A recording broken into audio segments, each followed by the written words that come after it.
नमस्कार, मेरा नाम ज्ञानेश्वर है और आप देख रहे हैं लाइव सिटीज। देखिए, मेरे साथ आज न्यूज रूम में हैं जाने माने cyber security expert Deepak Kumar Gupta ji. स्वागत है आपका।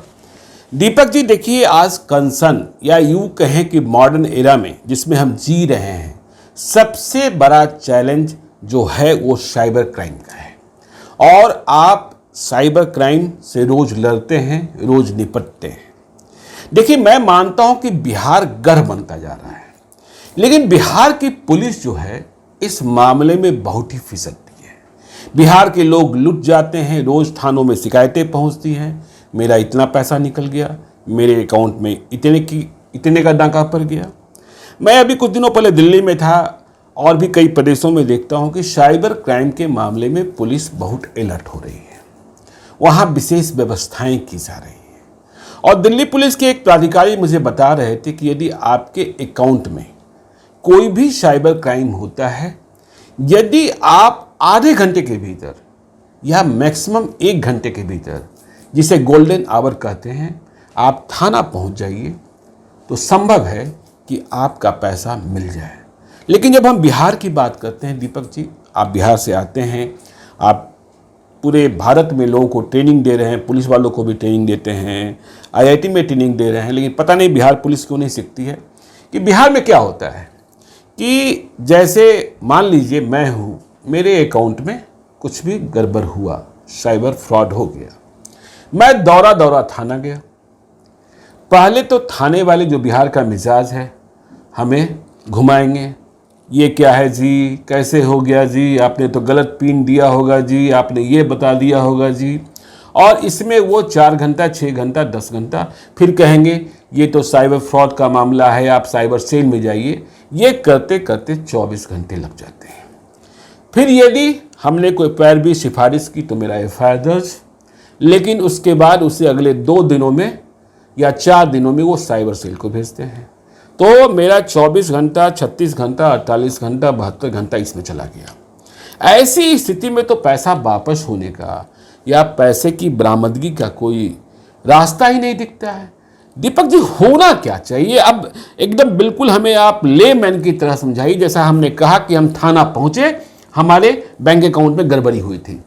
देखिए, सबसे पहले अगर आपके साथ कोई भी बैंकिंग फ्रॉड की घटनाएं घट रही हैं जी, तो आप थाने पहुंचकर आपके पास 3 डॉक्यूमेंट्स की जरूरत पड़ेगी। जब हम थाने जाएं तो मेरे साथ 3 डॉक्यूमेंट्स होना चाहिए जी। आपके पास पहला होना चाहिए, आपके पास एक रिटन एप्लीकेशन होना चाहिए जी।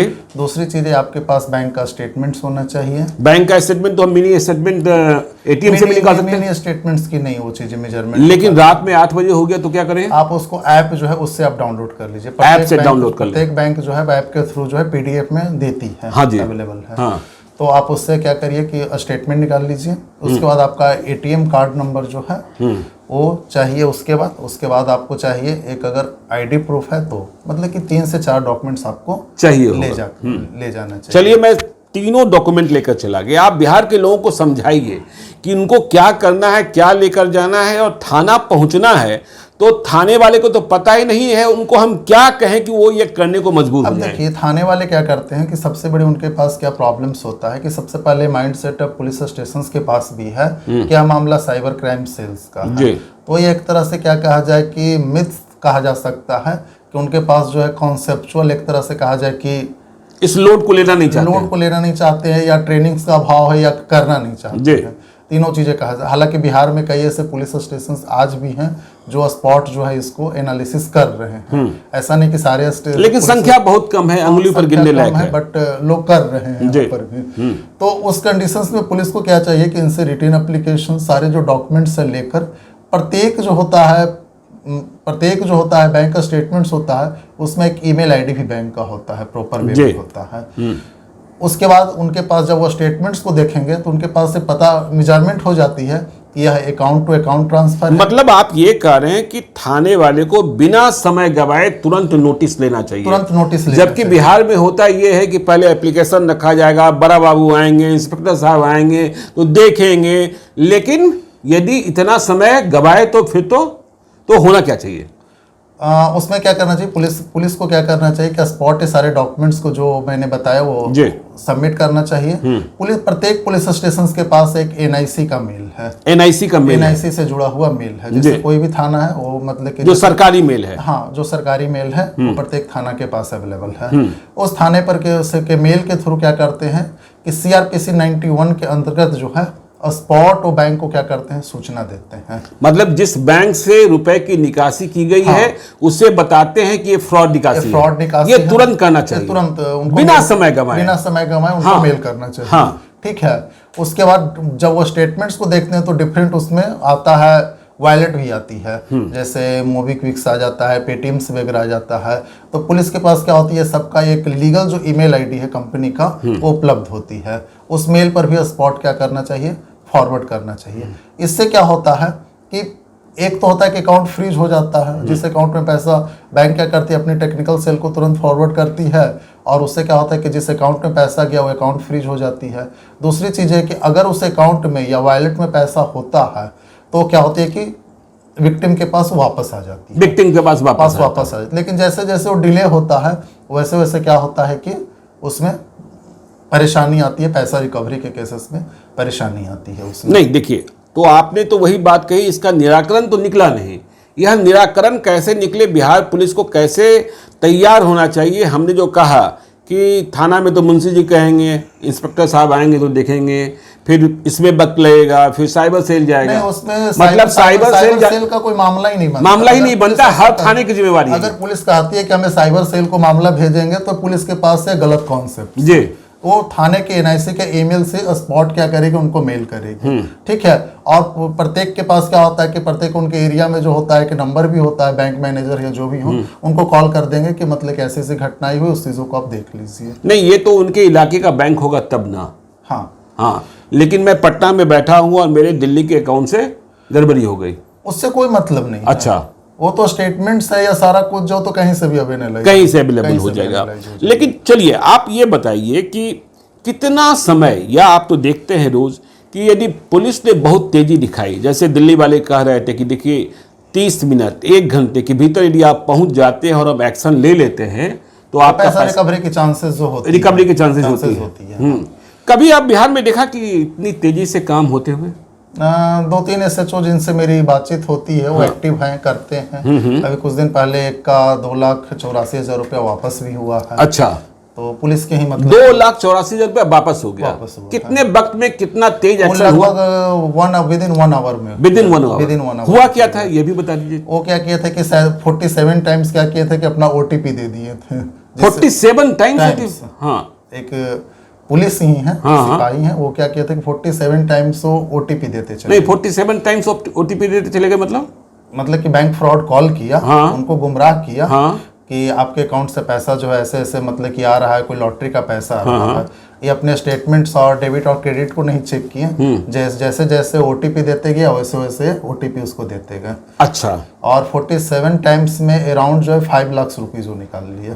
5 लाख निकाल लिया? 5 लाख निकाल लिया। अच्छा। लेकिन वो तुरंत जो है स्टेटमेंट चेक किया तो उसके बाद तुरंत तो स्पॉट जो है पुलिस स्टेशन से कंसर्न किया, पुलिस जो उस पर रिपोर्ट की और अप्रॉक्सीमेट जाकर 2,84,000 जो है उसका रिकवर हुआ। मतलब ये घंटे भर के भीतर। लेकिन देखिए, जब मैं देखता हूँ साइबर क्राइम को समझ रहा हूँ, साइबर जो क्रिमिनल हैं वो भी होशियार हो रहे हैं, ज़्यादा इंटेलिजेंट हो रहे हैं कि उन्होंने एक अकाउंट में डाका डाला, दूसरे अकाउंट में पैसा मंगाया, तीसरे अकाउंट में भेजा, चौथे अकाउंट में भेजा, 5वें अकाउंट में भेजा, 6ठे अकाउंट में भेजा। ये घंटे भर के भीतर सारा खेल हो गया होता है। ऐसी स्थिति में क्या होगा? ऐसी स्थिति में क्या होता है कि जैसे जैसे वो सिंक्रोनाइज सिस्टमेटिक हायरकी सिस्टम्स बन रहा है, वैसे वैसे पुलिस को क्या होता है कि हायरकी सिस्टम प्रोसेस को अपनाना पड़ता है। अच्छा। जैसे क्या किया कि कोई व्यक्ति, साइबर क्रिमिनल्स क्या करता है, जैसे यहाँ का बैंक अकाउंट में क्या किया कि साइबर फ्रॉड किया, उसने दिल्ली के अकाउंट में ट्रांसफर किया, दिल्ली के बाद वो कलकत्ता के अकाउंट में ट्रांसफर करेगा, कलकत्ता के बाद वो बंगलोर के अकाउंट में ट्रांसफर करेगा, अब फिर वो क्या करेगा कि जामतारा के अकाउंट में ट्रांसफर करके विड्रॉ कर लेगा। क्योंकि पुलिस के पास या बैंक के पास ऐसा कोई डायरेक्ट नहीं है कि कहाँ से निकाला गया, एक लिंक ऐसा नहीं अवेलेबल है। ठीक है। तो वो क्या करता है कि वो गुमराह करने के लिए डिफरेंट जो है अकाउंट को क्या करता है, यूज करता है। चलिए, लेकिन ये बताइए, रात को 2 बजे साइबर फ्रॉड हो गया, क्या होगा? रात को अगर किसी के साथ घटनाएं घट रही है तो उसको चाहिए, स्टेट पुलिस को चाहिए हाँ। कि मतलब कि विक्टिम जो है कोई एक नंबर ऐसा जनरेट करके देना चाहिए हाँ। कि मतलब कि ऐसी घटनाएं घट रही तो आप मुझे रिटर्न एप्लीकेशन बैंक का स्टेटमेंट जो है आप मुझे भेज दीजिए, व्हाट्सएप पर भेज दीजिए, और वो तुरंत क्या करती है कि अपने एनआईसी के मेल से उसको बैंक को बिहार में तो ऐसी कोई व्यवस्था भी है नहीं, चाहिए प्रत्येक स्टेट को, लेकिन ये चीजें चाहिए। चलिए ठीक है, आप दिल्ली वगैरह में है कि दिल्ली में है, महाराष्ट्र में है, कर्नाटका में हो गया है, एक नंबर इशूज किया हुआ एक नंबर इशूज किया हुआ है। हमें आप ये बताइए कि देखिए अब यह भी कहा जाता है, मैं कई पुलिस वालों से बात कर रहा था बिहार में पुलिस वालों से, उनका ये कहना है कि देखिए यदि हम एक्शन ले भी लेते हैं तो जो बैंक है ना वो समय से रिस्पॉन्स नहीं करता है।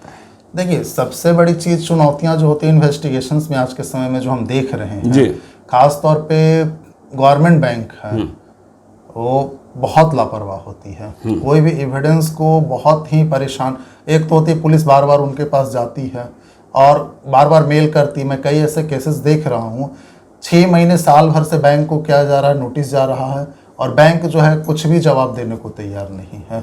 बैंक जवाब देने को तैयार नहीं है। कई ऐसे केसेस होंगे, लगभग मेरे पास भी 10-12 केसेस होंगे जो पेंडिंग जो है, बैंक की रिपोर्ट ना आने के कारण वो पेंडिंग है, क्योंकि वो बैंक के पास ही रिपोर्ट होती तो आपको नहीं लगता है जैसे देखिए मतलब पुलिस में ये कानून बनाया गया कि भाई आपको इस धारा में इतने दिनों के भीतर चार्जशीट सबमिट करना है, वैसे ही बैंक के बारे में भी एक जिम्मेवारी तय की जानी चाहिए। एक होना चाहिए साइबर फ्रॉड के मामले में पूरे केंद्र सरकार की जिम्मेवारी तय होनी चाहिए। जैसे ही पासपोर्ट वेरिफिकेशन और कैरेक्टर वेरिफिकेशन में आ गया कि 14 दिन में आपको रिपोर्ट दे देना है, तो उसी तरह से होना चाहिए कि कोई भी पुलिस जो है आपको कंप्लीट जब रिपोर्ट मांग रही है तो आपको 14 दिन या जो भी समय हो एक लिमिट अवधि में आपको रिपोर्ट दे देना चाहिए, अन्यथा आपके विरुद्ध जो है कार्रवाई की जाएगी जी। तो भारत सरकार और कोई भी स्टेट को सरकार को इस तरह का एक पोर्टल भी बनाना चाहिए। चलिए पोर्टल भी बनाना चाहिए। देखिए पोर्टल भी बनाना चाहिए। देखिए यह बात हमने इसलिए करी दीपक गुप्ता जी से कि हम ये चाहते हैं कि जब आप कभी, पहले तो आपके साथ साइबर फ्रॉड ना हो, इसका ध्यान रखें, किसी को OTP न दें, किसी अननोन मेल एड्रेस पर लिंक ना करें, मतलब क्लिक ना करें, और इसी तरीके से कोई यदि आपको प्रलोभन वाला कुछ मिल रहा है, लॉटरी निकल गया, इस जाल में न फंसें।